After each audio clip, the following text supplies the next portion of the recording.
Shumica e gjyqtarëve të gjykatës kushtetuese sipas zburimeve të Bord News Pikal kanë pranuar një kompromis të quajtur i dhimbshëm, duke zbatuar një skenar të përgatitur më herët nga kryetari i gjykatës së lartë dhe njëkohësisht drejtuesi i Këshillit të Emërimeve në Drejtësi, Sokol Sadushi.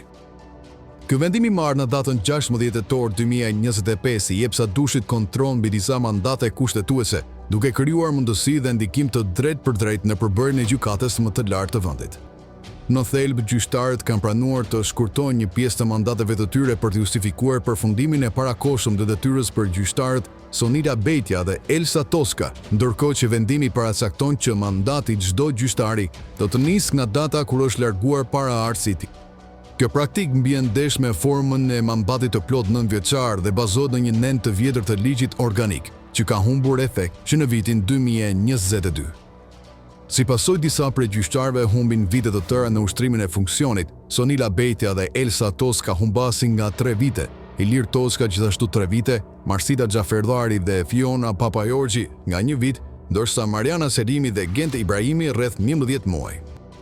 Në fund të këtij viti përfundoi mandatet e 3 anëtarëve, Holta Zaçaj, Sonila Bejtja dhe Elsa Toska. Pikërisht këto 3 vakanca përkojnë me periudhën kur Sadushi mban drejtimin e KED-s, duke i dhënë atij mundësinë të kontrollojë procesin e përzgjedhjes së kandidatëve të rinj. Ky zhvillim është parë si realizimi i plotë i skenarit Sadushi, që synon rotacionin të shpejtë të gjyqtarëve dhe ndikim mbi përbërjen e kushtetutës.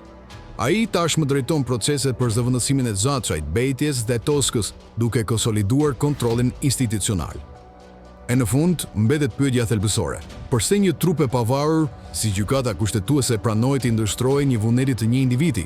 Përgjigjja mund të qëndrojë në peshën e ndikimit të Sadushit, një prej arkitektëve të reformës në drejtësi dhe figurës me lidhje të forta në qeveri.